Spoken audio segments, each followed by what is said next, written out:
Hi everybody and welcome to a brand new episode of Plaguenarr, and today I'm gonna show you how to paint an awesome grim dark touched Blood Angels Legionary. And for our base layer we're mixing down burnt red of Pro Acryl with 2 parts water to 1 part paint to get a little bit of a thinner consistency and stippling this on all over the mini. To create a little bit of light and shadow, you can spare a little bit of color in the more shadowed areas. With bold Pyrrole red of Pro Acryl mixed down with 2 parts water to 1 part paint, we're then starting to create volumetric bright highlights on the most lightened areas on the armor. And be a little bit careful here, go probably more for 3 to 4 coats on certain areas just to create smooth transitions between the layer underneath, but this will already create a solid and bold red armor foundation.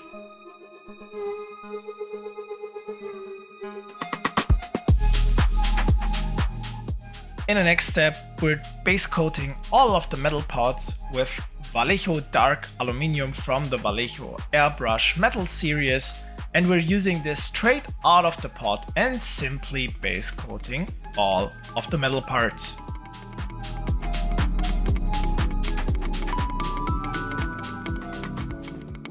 And to keep my brush moving and support the channel, it would be really helpful if you simply like, share or even subscribe to my channel. Always keep in mind, my videos are totally free, there are no paywalls attached. You can also take an affiliate link from the description and supporting the channel. Thanks anyway for watching this video so far.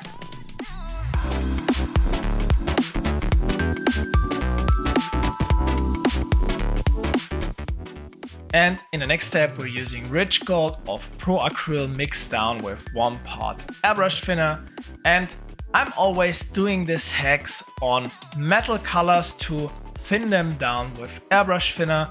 This helps me to keep the color a little bit more flowing off my brush and it flows nicely into the recesses, and this also helps me to create solid foundations of metallic colors in all of my paintings.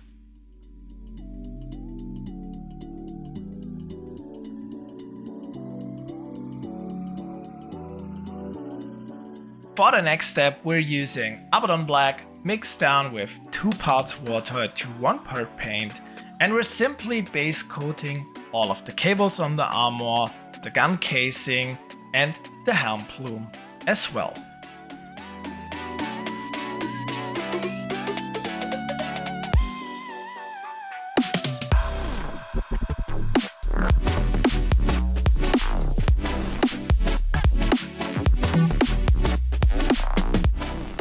With bright gold of Pro Acryl, we're then simply just creating a tiny amount of thicker volumetric highlights on all of the gold parts.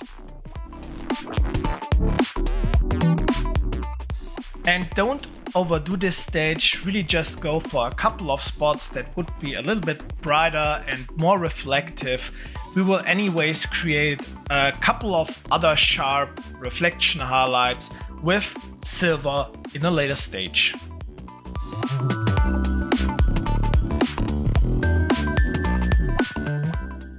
With Pro Acryl Silver, we're then highlighting all of the armor bolts and creating a couple of sharp edge highlights on all the metal parts, especially on the blade. And we're also using the silver to create a couple of sharp reflection highlights on all of the gold trims.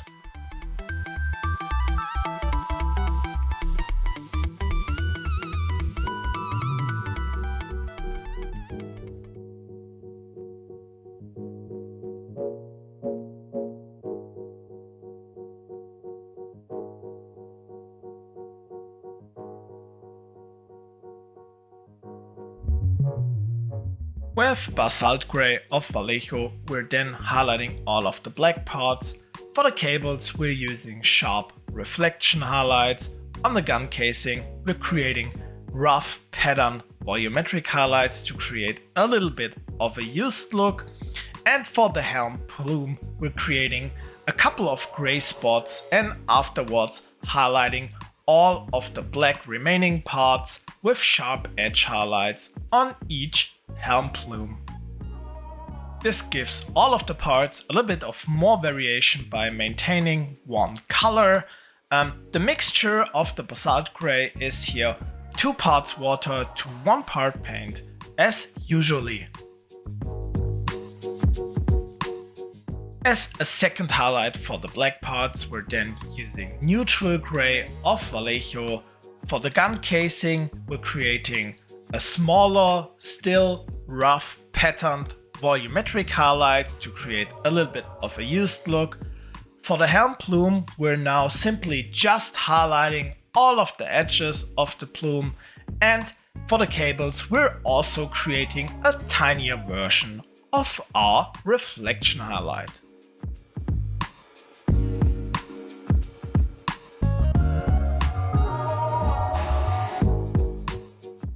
As a last highlight step, for the black parts, we're then using Vallejo Pale Gray Blue, again mixed down with 2 parts water to 1 part paint. And for the gun casing, we're now creating a couple of light reflection highlights on all of the upper or more light reflecting edges and creating a couple of scratches to support the used look even a little bit more. For the cable, we're creating another tiny highlight, and for our helm plume, we're creating also sharp variation highlights on all of the plumb edges on the top. Then it's already time to apply a couple of decals, and as usually I'm preparing the surface by applying a full coat of microsol, then I apply the decal, then I overcoat the decal with another coat of microsol just to get it a little bit more shaped onto the surface.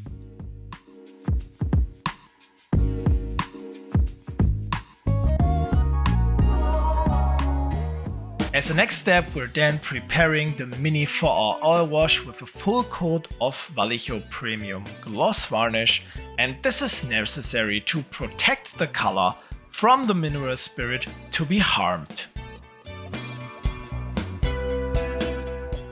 Then we're mixing up our oil wash with Schminke Black Ivory and Schminke Burnt Sienna, and mixing this down with mineral spirit to a contrast color-like consistency.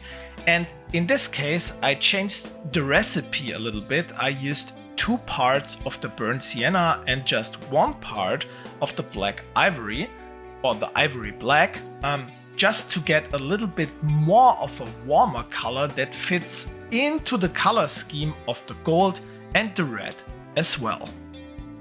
And then we're simply using a synthetic brush to cover the whole mini with this mixture and waiting until everything is dry.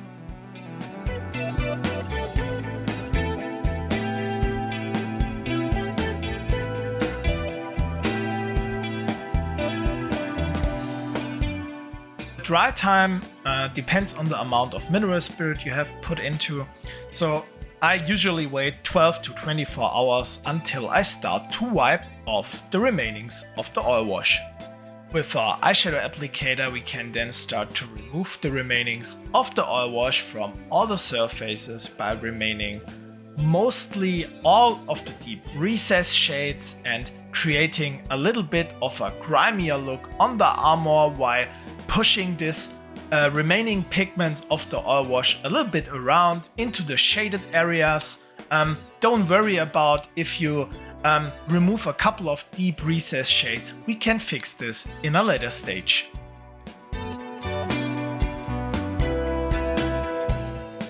And to remove the shine and recover the acrylic look, we're applying a full coat of Vallejo Premium Satin Varnish afterwards and go on with our painting. To give the gold a little bit more of a reddish toned, warmer look, I then used Guilliman Flash contrast paint mixed down with 2 parts water to 1 part paint and overcoated all of the gold parts.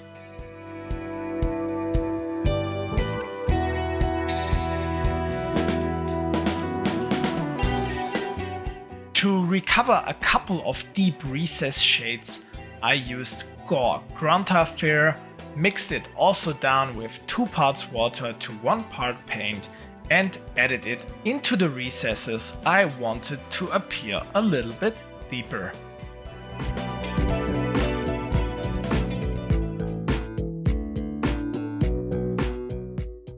To give the armor a little bit more of a used look and push the armor a little bit more in its reddish look, we're then using a sponge to create gently a little bit of sponge chipping on all of the armor surfaces, and to support the deep red look of the Blood Angel's armor even a little bit more, we're then also picking out just a couple of edges and using this Bold Pyro Red to even add a couple of sharp edge reflection highlights.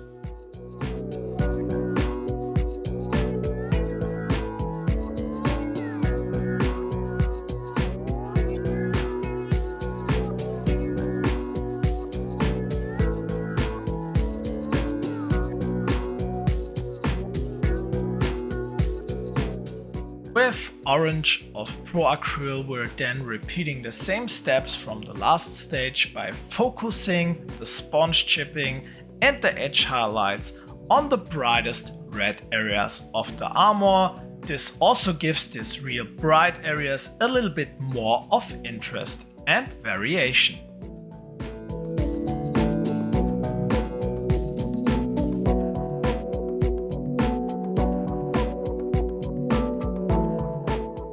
Create a green foundation for our glowing eyes, we're then using Warpstone Glow mixed down with 1 part water to 1 part paint and base coating the whole eye socket.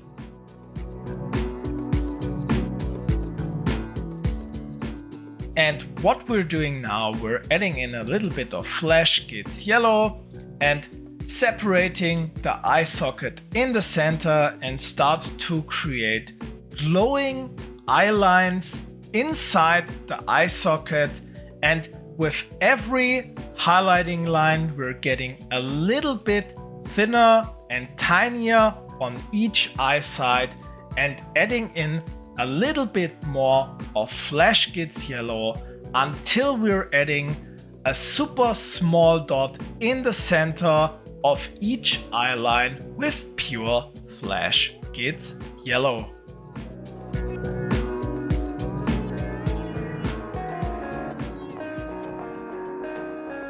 And with every highlighting stage, we're also adding a tiny edge highlight on the lower part of the helmet. And to support the glowing effect even a little bit more, we're using pure Warpstone Glow in the end, glazing it up into the upper direction of the eye sockets to make the surrounding a little bit more shiny and glowing.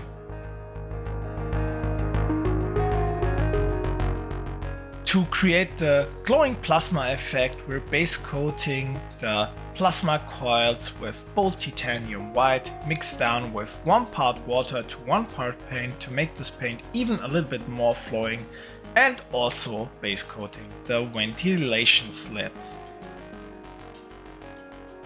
As a second step, we're then using the Flash Gits Yellow from the wet palette, thinning it down with 3 parts water to 1 part paint to a wash-like consistency and flooding all of the white painted areas. With the remainings of the Warpstone Glow glaze from the eye painting, we're then adding a little bit of a color shift to the plasma coils and ventilation slits.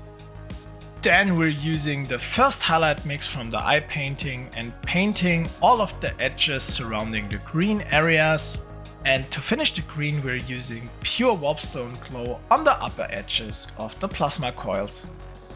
To finish the glowing effect, we're then using the white from the first step and adding it into the lower corners of the plasma coils.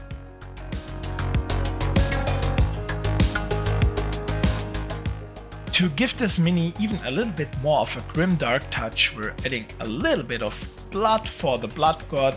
We're using this color with a synthetic brush, dipping it into the pot, wiping it off on a kitchen towel and start to create strokes into the direction where blood would be splattered around the sword and the arm which is holding the sword. To add a little bit more of variation, we can also add a couple of tiny dots in the surrounding areas. And then it's finally time to take a look into our final result.